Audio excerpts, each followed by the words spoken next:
Hello everyone, welcome to break time classes.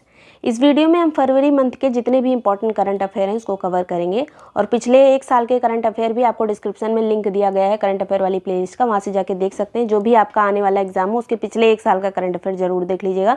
केवल important वाले cover किए गए हैं और जो एग्जाम में पूछे जाते हैं क्वेश्चन। तो चलिए शुरू करेंगे। ये सारे जितने भी करंट अफेयर के नोट्स हैं या बाकी के भी जो हैंड रिटन नोट्स होते हैं वो सब आपको पेड ग्रुप में मिल जाएंगे। ज्वाइन करने के लिए नंबर दिया हुआ है 6754123444। इस पर आप व्हाट्सएप करके लेखपाल ग्रुप डिटेल या पीसीएस ग्रुप डिटेल जो भी मैसेज करेंगे, एक ही ग्रुप बना हुआ है। सभी हैंड रिटन नोट्स, चाहे करंट अफेयर हो या जो लेखपाल का बूस्टर चल रहा है या बाकी के भी जो हैंड रिटन नोट्स होते हैं पीसीएस के एग्जाम के लिए, जो कि ये ग्रुप क्योंकि 2026 तक चले, मतलब 2026 के लास्ट तक, दिसंबर तक चलेगा पीसीएस के एग्जाम तक, तो वो सब चीज़ें भी है और जो टेस्ट वगैरह कुछ है सब उसी में जाता है, तो उसको ज्वाइन कर सकते हैं। फीस वही 500 ही रहेगी। चलिए शुरू करेंगे। सबसे पहले कुछ इंपॉर्टेंट दिवस हैं, क्योंकि एक ना एक दिवस से क्वेश्चन आता है। सारे नहीं दिए गए हैं लेकिन सारे इंपॉर्टेंट जरूर दिए गए हैं। तो चलिए शुरू करेंगे। विश्व आर्द्र भूमि दिवस 2 फरवरी को मनाया जाता है, क्योंकि इसी दिन रामसर कन्वेंशन साइन हुआ था। ये रामसर शहर कहाँ पर है, तो ईरान में है। 2 फरवरी 1971 में ये कन्वेंशन साइन हुआ था और इसी दिन को हम आर्द्र भूमि दिवस के रूप में मनाते हैं, क्योंकि रामसर कन्वेंशन आर्द्र भूमि की सुरक्षा वगैरह के लिए ही था। और ये 71 में तो साइन हुआ था, लेकिन लागू कब हुआ था, तो 1975 में ये लागू हुआ था। भारत को ने इसको कब अपनाया था, भारत ने कब साइन किया था, तो 1 फरवरी 1982। यहाँ पर तीनों ईयर इंपॉर्टेंट है। 71 में कन्वेंशन हुआ था, 75 में लागू हुआ था और 1982 में भारत ने इसको अपनाया था। इस साल 2026 वाला ये कहाँ पे सेलिब्रेशन कहाँ पे हुआ है आर्द्र भूमि दिवस का, तो असोला भट्टी वन्यजीव अभयारण्य है जो कि अरावली रेंजेस में है, नई दिल्ली में, वहाँ इसको सेलिब्रेट किया गया। इस बार का थीम क्या था, तो wetlands and traditional knowledge celebrating cultural heritage, ये इस बार की थीम थी। वेटलैंड्स एंड ट्रेडिशनल नॉलेज, इतना जरूर याद रखिएगा, 2026 की थीम। फिर विश्व कैंसर दिवस 4 फरवरी को मनाया जाता है। पहली बार सन 2000 में इसको मनाया गया था। इस साल की थीम है यूनाइटेड बाय यूनिक। सबका थीम नहीं देखेंगे, जिसकी थीम इंपॉर्टेंट है उसी की देखेंगे। कैंसर दिवस की theme United bye unique.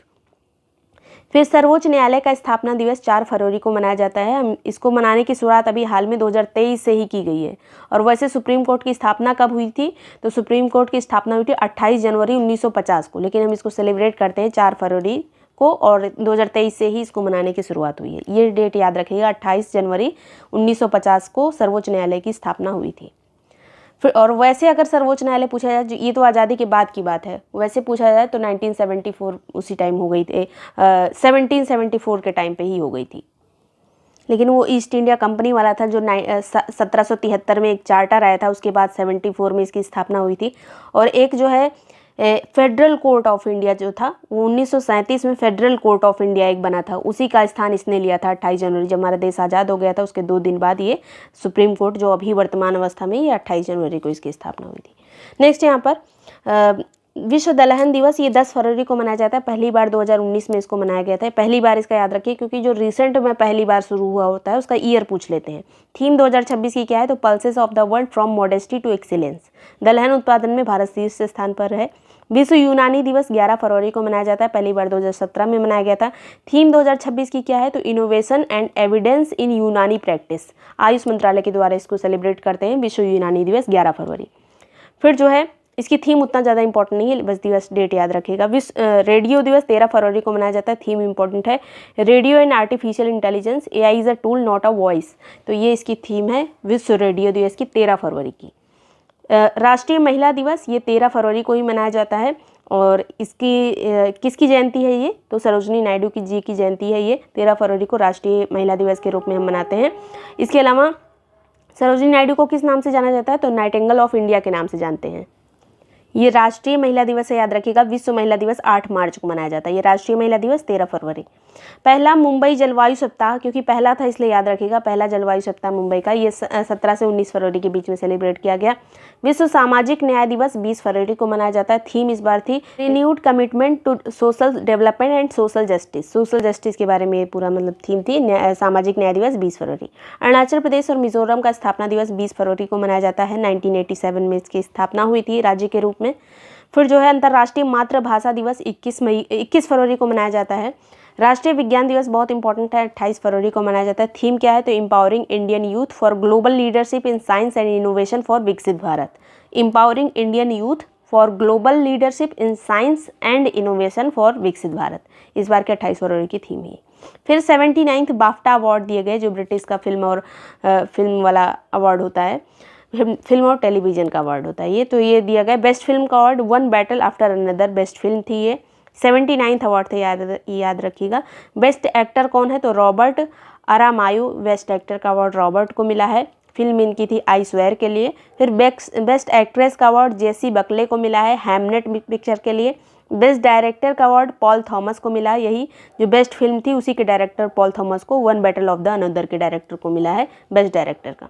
Best children's and family, ये जो है यही वाली मतलब सबसे ज़्यादा याद रखना है। Best children's and family film का अवार्ड किसको मिला है, तो बूम को।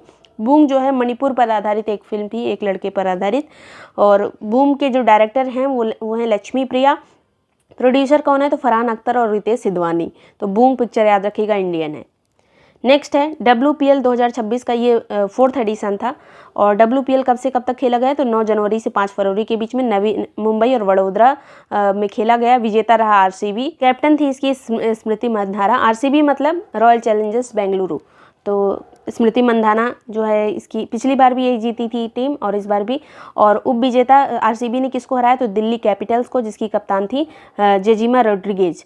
और यहाँ पर सबसे ज़्यादा रन बनाए थे स्मृति मंधाना ने, इनको ऑरेंज कैप मिला है। सबसे ज़्यादा विकेट वाली जो है पर्पल कैप किसको मिला है, तो सोफी डिवाइन को, जो कि गुजरात की टीम से थी।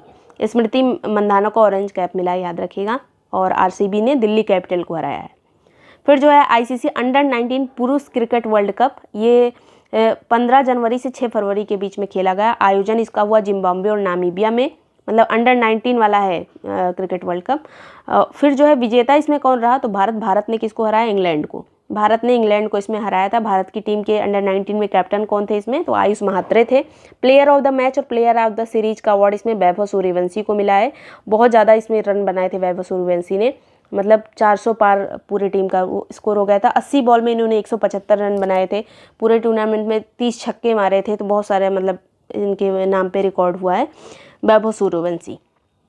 नेक्स्ट है भारत, ये याद रखिएगा, भारत ने किसको हराया अंडर 19 पुरुष क्रिकेट वर्ल्ड कप में, भारत ने इंग्लैंड को हराया। नेशनल वेट लिफ्टिंग चैंपियनशिप, ये 3 से 14 फरवरी के बीच में हुई मोदी नगर यूपी में। मीराबाई, नेशनल वाली है ये। मीराबाई चानू ने 48 किलोग्राम वर्ग में 3 रिकॉर्ड बनाए हैं, याद रखिएगा। मीराबाई चानू का नाम ही इसमें मतलब सबसे ज़्यादा हाईलाइट हुआ है। नेक्स्ट है ऑस्ट्रेलियन ओपन 2026, ये किसने जीता, तो कार्लोस अल्करोज ने नोवाक जोकोविच को हराया। कौन कहाँ से, याद रखिएगा। 4 ओपन होते हैं टेनिस वाले, तो पहला जो है मतलब साल के सबसे पहले जो है ऑस्ट्रेलियन ओपन ही होता है। तो यहाँ से याद रखते चलिएगा सब। कार्लोस अल्करोज जो है कहाँ के, स्पेन के। नोवाक जोकोविच सर्बिया के। यहाँ पर सबकी कंट्री के नाम भी पूछे जाते हैं। जब आप UPSSC के लेवल पे देखेंगे तो यहाँ पर विजेता की कंट्री का नाम पूछा जाएगा। जब PCS लेवल पे जाएंगे तो जो हारे हैं उनके भी कंट्री का नाम भी पूछा जाता है। नोवाक जोकोविच सर्बिया। नेक्स्ट है कृषि मंत्री शिवराज सिंह द्वारा विस्तार योजना की शुरुआत कब की गई, तो 17 फरवरी 2026 को शुरुआत की गई जयपुर से। और इसमें जो है किसानों को चैटबॉट कॉल आदि के माध्यम से किसानों की मदद की जाएगी। हेल्पलाइन नंबर भी इसमें जारी किया गया है। विस्तार योजना का संबंध किससे है, कृषि से। नेक्स्ट है फिडे फ्री स्टाइल शतरंज विश्व चैंपियनशिप का विनर कौन रहा, तो सबसे शतरंज के जाने माने खिलाड़ी हैं ये मैग्नस कार्लसन, नॉर्वे के, यही विजेता रहे इसमें। बांग्लादेश के नए प्रधानमंत्री कौन बने, इनका नाम है तारिक रहमान। 79th संतोष ट्रॉफी का विनर कौन रहा, तो सर्विसेज इसमें विनर रहा। 8th टाइम ये सर्विसेज ही विनर रहा। रनर अप कौन रहा, तो केरल, सर्विसेज ने केरल को हराया है। आयोजन हुआ था असम में। संतोष ट्रॉफी किसने जीती, सर्विसेज ने। नेक्स्ट है एल्डरली बजट, यानी बुजुर्गों के लिए जो विशेष बजट किस राज्य ने जारी किया है अभी, तो केरल ने जारी किया है एल्डरली बजट। महाराष्ट्र की पहली महिला उप मुख्यमंत्री कौन बनी, तो सुनेत्रा पवार, अजीत पवार की वाइफ, जो हेलीकॉप्टर क्रैश में जिनकी मृत्यु हो गई थी, उनकी वाइफ सुनेत्रा पवार पहली महिला उप मुख्यमंत्री महाराष्ट्र की है। फरवरी 2026 में 2 नए रामसर साइट बने हैं। कौन कौन से, तो पटना पक्षी अभ्यारण्य जो कि एटा में है, यूपी में, याद रखिएगा। पटना पक्षी अभ्यारण्य कहाँ पर है, एटा जिले में, यूपी में। फिर जो है छारी ढांड, ये कहाँ पर है, तो ये कच्छ में है, गुजरात में। तो एक यूपी का और एक गुजरात का जो है 2 नई रामसर साइट बनी है। अब भारत में टोटल रामसर साइट की संख्या 96 से बढ़ के कितनी हो गई है, 98 हो गई है। अभी तक 96 थी। और यूपी में कितनी है, तो यूपी में अब 11 हो गई थी, 11 हो गई हैं। पटना पक्षी अभ्यारण्य के जुड़ने से अब 11 हो गई। अभी तक 10 थी, अब 11 हो गई, याद रखिएगा फिर से। 10 थी, अब 11 हो गई हैं। मैक्सिमम कहाँ पर है, तो 20 रामसर साइट है तमिलनाडु में। पंजाब के किस हवाई अड्डे का नाम गुरु रविदास जी के नाम पर रखा गया है? तो आदमपुर हवाई अड्डे का नाम गुरु रविदास जी के नाम पर रखा गया है। मणिपुर के नए मुख्यमंत्री कौन बने? तो यूमनाम खेमचंद सिंह। यूमनाम खेमचंद सिंह मणिपुर के मुख्यमंत्री बने हैं। करप्शन परसेप्शन इंडेक्स जो कि ट्रांसपेरेंसी इंटरनेशनल के द्वारा जारी किया जाता है, इसमें भारत की रैंक क्या है? तो 91 है भारत की रैंक। 182 देशों में भारत 91 नंबर पे है। इससे पहले जो जारी हुआ था, जो 2024 का था लेकिन 25 में जारी हुआ था, उसमें 96 रैंक थी, अभी 91 हो गई है करप्शन में। शीर्ष देश कौन सा है?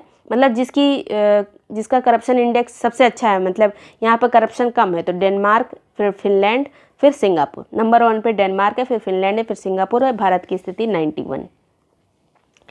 फिर 16वां जो वित्त आयोग है उसने अपनी रिपोर्ट सौंप दी है फरवरी 2026 में। गठन कब हुआ था 16वें वित्त आयोग का? तो 31 दिसंबर 2023 में गठन हुआ था। अध्यक्ष जिसके थे अरविंद पनगड़िया। अध्यक्ष का नाम जरूर याद रखिएगा। 16वें वित्त आयोग के अध्यक्ष कौन है? अरविंद पनगड़िया। और ये जो है 16वां वित्त आयोग कब से कब तक इसकी सिफारिशें लागू होंगी? तो 1 अप्रैल 2026 से 2031 तक इसकी जो है सिफारिशें लागू होंगी, क्योंकि अब इसकी रिपोर्ट आ गई है। अब जो रिसेंट के होते हैं उनका भी पूछ लिया जाता है। जो 15वां वित्त आयोग था उसके अध्यक्ष कौन थे? तो एन.के. सिंह थे। 14वें के कौन थे? वाई.वी. रेड्डी थे। पहले के कौन थे? पहले वित्त आयोग के अध्यक्ष के.सी. नियोगी थे। खंजर 13 का आयोजन कहाँ पे किया गया है? तो मिसामारी में किया गया है, असम में। 4 से 17 फरवरी 2026 के बीच में भारत और किर्गिस्तान की ये सैन्य एक्सरसाइज है खंजर। 13वां एडिशन था ये, मिसामारी असम में आयोजित किया गया। हॉर्मुज जल डबरूबंद कहाँ स्थित है? अभी हाल में ईरान ने इस पे जो कब्जा कर लिया था, जिसकी वजह से तेल मतलब सारे आयात निर्यात बाधित हो गए थे। तो ये जो है हॉर्मुज जल डबरूबंद जो है फारस की खाड़ी और ओमान की खाड़ी के बीच में है। इसकी लोकेशन बहुत इंपॉर्टेंट अब हो जाती है। देख लीजिए, ये हॉर्मुज स्ट्रेट है, स्ट्रेट ऑफ हॉर्मुज है। इधर पर्शियन गल्फ है, मतलब फारस की खाड़ी, और इधर जो है ओमान की खाड़ी है, गल्फ ऑफ ओमान। इधर हॉर्मुज के बगल यही है ईरान ने ही इस पर कब्जा कर लिया था। और ये जो है इधर है ओमान, याद रखिएगा। ओमान का थोड़ा सा पार्ट यहाँ से स्ट्रेट ऑफ हॉर्मुज से लगा हुआ है। ओमान का ही ये पार्ट है, ये वाला पार्ट जो है ओमान का ही है। वैसे तो ओमान यहाँ पे है और थोड़ा सा यहाँ पे भी है। और ये यूएई है, ये वाला यूएई है, यहीं पर है दुबई। तो ये सब है, याद रखिएगा। ये सब मैप बहुत इंपॉर्टेंट है। यहीं पर कतर है, ये कतर है, और कतर थोड़ा सा ही छोटा सा ही देश है, पर्शियन गल्फ में स्थित है। यहाँ पर एक छोटा सा देश है जिसका नाम है कुवैत सिटी। फिर यहीं पर बहरीन है। बहरीन कहाँ है? ये छोटा सा बहरीन है। बहरीन हो गया, कतर हो गया, कुवैत हो गया, और यूएई हो गया, इधर ईरान हो गया, ये ओमान हो गया। ये सब आपको दिमाग में रहना चाहिए जो भी आप एग्ज़ाम देने जा रहे हैं उसके लिए। नेक्स्ट यहाँ पर टाइडल फ्लडिंग को स्टेट स्पेसिफिक डिजास्टर घोषित करने वाला पहला राज्य कौन सा है? जो टाइड्स आते हैं, जो ज्वार भाटा आते हैं, उनको मतलब ज्वार जो आते हैं उसको जो है डिजास्टर घोषित करने वाला पहला राज्य केरल बना है। फिर शीतकालीन ओलंपिक 2026 में पदक तालिका में शीर्ष देश कौन रहा? तो शीतकालीन ओलंपिक में नंबर 1 पे रहा नॉर्वे। और आयोजन कहाँ हुआ है शीतकालीन ओलंपिक का? तो मिलान और कोर्टिना में, इटली में। 6 से 22 फरवरी के बीच में। शीर्ष पे नॉर्वे रहा, सेकंड पे यूएसए। वज्र प्रहार का आयोजन कहाँ पे किया गया? तो एक्सरसाइज है भारत और अमेरिका की, सैन्य अभ्यास। ये 16वां एडिशन था, बकलोह में आयोजित हुआ, हिमाचल प्रदेश में। 23 फरवरी से 15 मार्च के बीच में। आजकल हम लोग ये जो भी एक्सरसाइजेज हो रही है उसकी डेट पे इसलिए ज़्यादा फोकस कर रहे हैं क्योंकि पिछली बार एक एक्सरसाइज की डेट मैच करने को आया था, मतलब ये सब डेट पूरा अच्छे से आया था तो पीसीएस के एग्जाम में, तो इसलिए पढ़ रहे हैं। बकलोह, हिमाचल प्रदेश। खेलो इंडिया विंटर गेम्स 2026 में शीर्ष स्थान किसका रहा? तो भारतीय सेना का। आयोजन कहाँ पे हुआ? तो जम्मू कश्मीर और लद्दाख में हुआ। जम्मू कश्मीर के गुलमर्ग और लद्दाख के लेह में खेलो इंडिया विंटर गेम 2026 आयोजित हुए हैं। शीर्ष पे रही भारतीय सेना, जिसको 9 गोल्ड मिले। जिसको ज़्यादा गोल्ड मिलते हैं वही टॉप पे रहता है। फिर हिमाचल प्रदेश, फिर लद्दाख। भारतीय सेना, हिमाचल प्रदेश, फिर लद्दाख। अगला है प्रो रेसलिंग लीग 2026 का खिताब किसने जीता है? तो हरियाणा थंडर्स ने जीता है प्रो रेसलिंग। वित्तीय बजट, इस बार का बजट हम पूरा डिटेल में पढ़ेंगे लेकिन अभी हम थोड़ा सा ही देख ले रहे हैं। वित्तीय बजट जो है ये इस बार का कितना आ रहा है? तो 53.5 लाख करोड़ रुपए का, और 1 फरवरी 2026 को ये जारी हुआ है। क्रैफोर्ड प्राइज, जिसको जियो साइंस का नोबेल भी कहा जाता है, ये किसको मिला है? तो हमारे देश के वैज्ञानिक वीरभद्रन रामनाथन को क्रैफोर्ड प्राइज मिला है, याद रखिएगा। ये जियो साइंस का नोबेल कहा जाता है। भारतीय विमानपत्तन प्राधिकरण एएआई की बोर्ड सदस्य में पहली महिला जो है कौन शामिल हुई है? तो इनका नाम है निवेदिता दुबे। एएआई की बोर्ड में ही शामिल हुई हैं। नेक्स्ट जो है एशियन इंडोर एथलेटिक्स चैंपियनशिप 2026 में भारत का स्थान क्या रहा? तो 7वें नंबर पर रहा। इंडोर एथलेटिक में भारत 7वें नंबर पर रहा। और आयोजन कहाँ हुआ है? तियानजिन चीन में इसका आयोजन हुआ है। भारत को जो है 7 मेडल में से 1 गोल्ड, 2 सिल्वर और 2 कांस्य मिला है। 1 गोल्ड जो मिला है एथलेटिक्स में किसको मिला है? हेप्टाथलॉन में तेजस्विन शंकर को। तेजस्विन शंकर का अलग से क्वेश्चन आ सकता है, किस खेल से संबंधित है? तो हेप्टाथलॉन से। और ये जो है इन्होंने एशियन इंडोर एथलेटिक्स में गोल्ड मेडल जीता। नेटवर्क तत्परता सूचकांक यानी नेटवर्क रेडीनेस इंडेक्स जिसको कहा जाता है, इसमें भारत का स्थान क्या रहा? तो 45 रहा भारत का स्थान। 127 देशों में 45वें नंबर पर भारत रहा। पिछले साल 49वां नंबर था, अभी 45वां है। शीर्ष पे कौन है? तो यूएसए, उसके बाद फिनलैंड, फिर सिंगापुर। ब्रिक्स की शेरपा समिट की बैठक कहाँ पे आयोजित की गई? तो 9 से 11 फरवरी के बीच में नई दिल्ली में आयोजित हुई। और अध्यक्षता किसने की शेरपा समिट की? तो सुधाकर दलेला ने, जो भारत की ओर से हैं शेरपा। फिर जो है 13 जनवरी को भारत ने ब्रिक्स से अध्यक्षता संभाली थी। मतलब इस साल जो है समिट कहाँ पे होगी ब्रिक्स वाली? तो भारत में ही आयोजित होगी। ब्रिक्स से रिलेटेड जो भी समिट है भारत में आयोजित होंगी। इससे पहले 2012, 2016 और 2021 में भी ब्रिक्स समिट भारत में हुई थी। इस बार जो इसका लोगो है, लोगो से क्वेश्चन आजकल बहुत पूछा जा रहा है कि क्या क्या है लोगो में? तो लोटस है, कमल है, और इसमें जो पेटल्स हैं उसकी पंखुड़ियाँ वो अलग अलग देशों को दर्शाती हैं। और ये जो 18th ये समिट होगी, इसकी थीम क्या रहेगी? तो building for resilience, innovation, cooperation and sustainability. ये इसकी थीम है, building for resilience, innovation, cooperation and sustainability. Next है, चर्चा में रहा भारत का एकमात्र मड वॉल्केनो कहाँ स्थित है? तो इससे कीचड़ निकलता है इस वॉल्केनो से। तो ये बाराटांग द्वीप पर है, अंडमान निकोबार में। नेक्स्ट यहाँ पर चक्रवात गेजानी से प्रभावित कौन सा अभी देश रहा? तो मेडागास्कर रहा। हिंद महासागर में स्थित ये देश है, अफ्रीकन है, लेकिन ये द्वीप है, हिंद महासागर में आता, अफ्रीका कॉन्टिनेंट में ही है, याद रखिएगा। मोजाम्बिक के बगल में, जो हम अगर अफ्रीका कॉन्टिनेंट देखते हैं तो बगल में ये 4थे नंबर का सबसे बड़ा द्वीप है विश्व का। भारत में सर्वाधिक ऊन उत्पादन करने वाला राज्य कौन सा है? तो राजस्थान, जम्मू कश्मीर, और नंबर 1 पे है राजस्थान, याद रखेगा। हाल ही में क्योंकि ये आई है रिपोर्ट, नंबर 1 पे राजस्थान है, सेकंड पे जम्मू कश्मीर है, थर्ड पे गुजरात है। यहाँ पर यहाँ जो कालीन वाले ऊन होते हैं राजस्थान में वो बहुत ज़्यादा होते हैं, और जम्मू कश्मीर में जो पश्मीना ऊन होते हैं वो बहुत ज़्यादा होते हैं। नेक्स्ट जो है पुस्तक है 2, ए मार्टी कथा कहे और Bakshi Jagabandhu the great commander के लेखक कौन है? तो ये इसके लेखक हैं विश्वभूषण हरिचंदन, दोनों के, मार्टी कथा कहे और बक्सी जगबंधु। फिर आर्कटिक सेंट्री मिशन लॉन्च किया गया है नाटो के द्वारा, नॉर्थ अटलांटिक ट्रीटी ऑर्गेनाइजेशन के द्वारा, और आर्कटिक की सुरक्षा के लिए, जो वहाँ पे अलग अलग देश कब्जा करने के लिए इधर उधर करते रहते हैं, उसी के लिए नाटो के द्वारा आर्कटिक सेंट्री को मिशन को लॉन्च किया गया है। गिफ्ट सिटी जो गुजरात में है स्थित है, उसके नए अध्यक्ष कौन बने? तो इनका नाम है उदय कोटक, गिफ्ट सिटी के अध्यक्ष होंगे अब। इंडिया एआई इम्पैक्ट समिट का आयोजन कहाँ पे किया गया? तो नई दिल्ली में 16 से 20 फरवरी के बीच में आयोजन किया गया। एआई समिट बहुत चर्चा में रहा था, बहुत न्यूज़ में भी रहा था, इसलिए इंपॉर्टेंट है। 16 से 20 फरवरी के बीच में नई दिल्ली में आयोजित हुआ है। लगभग 100 देशों के प्रतिनिधि इसमें शामिल हुए थे। एशियन राइफल और पिस्टल चैंपियनशिप में शीर्ष स्थान किसका रहा? तो भारत इसमें नंबर 1 पे रहा, राइफल और पिस्टल में चैंपियनशिप में। भारत ने टोटल 94 मेडल जीते, जिसमें से 13 गोल्ड हैं। आयोजन नई दिल्ली के doctor Karni Singh shooting range में हुआ था। एशियन राइफल पिस्टल चैंपियनशिप का आयोजन कहाँ हुआ? Doctor Karni Singh shooting range में, नई दिल्ली में। नंबर 1 पे भारत रहा। जापान में आम चुनाव जो हुए उसमें पुनः सत्ता हासिल करने वाली पहली महिला प्रधानमंत्री कौन बनी है? तो इनका नाम है सनाए तकाची, याद रखिएगा। तकाची जो है जापान की महिला प्रधानमंत्री बनी है। एंटी ड्रोन सिस्टम लगाने वाला पहला पोर्ट कौन सा है भारत का? तो वीओ चिदम्बरम पोर्ट, तमिलनाडु का। फिर जो है राष्ट्रीय दलहन मिशन की शुरुआत कहाँ से की गई? तो सीहोर मध्य प्रदेश से इसकी शुरुआत की गई, जो हमारे कृषि मंत्री हैं शिवराज सिंह चौहान, उनके द्वारा। पिछले साल जो है 2025-26 का जब बजट आया था, तो 2031 से 31 तक के लिए, 30-31 वाला जो वित्तीय ईयर है, तब तक के लिए 11,440 करोड़ रुपए आवंटित किए गए थे दलहन मिशन के लिए। याद रखिएगा किस बजट में? तो 25-26 के बजट में ये 11,440 करोड़ रुपए, जो कि आगे तक चलेगा 30-31 तक। वही वाले मिशन की शुरुआत अब कहाँ से की गई है? तो सीहोर से, मध्य प्रदेश से। और ये जो पूरा दलहन मिशन है, उसमें जो मुख्य फोकस रहेगा वो अरहर, उड़द और मसूर पर रहेगा। ओल्ड चिकी लिपि का संबंध किससे है? तो ओल्ड चिकी लिपि जो शुरू हुई थी ये 1925 में रघुनाथ मुर्मू के द्वारा शुरू की गई थी। संथाली भाषा की ये लिपि है। संथाली भाषा को लिखने की जो लिपि होती है वो ओल्ड चिकी है। तो इसके अभी पूरे हुए 100 साल हो गए, इसलिए इसको इसका समारोह अभी आयोजित हुआ था नई दिल्ली में। रघुनाथ मुर्मू ने 1925 में इसको विकसित किया था, संथाली भाषा को लिखने के लिए। नेक्स्ट है पुस्तक द सेज हु री imagined Hinduism, the life lesson and legacy of Shri Narayan गुरु। तो ये श्री नारायण गुरु पर एक पुस्तक है जिसको शशि थरूर ने लिखा है। फिर राष्ट्रपति भवन में एडविन लुटियंस की प्रतिमा हटाकर किसकी लगाई गई? तो हमारे स्वतंत्र भारत के जो पहले गवर्नर थे और जो पहले हमारे मतलब भारत के आज़ाद होने के बाद, तो ये सी राजगोपालाचारी थे, तो उनकी प्रतिमा अब लगाई गई है।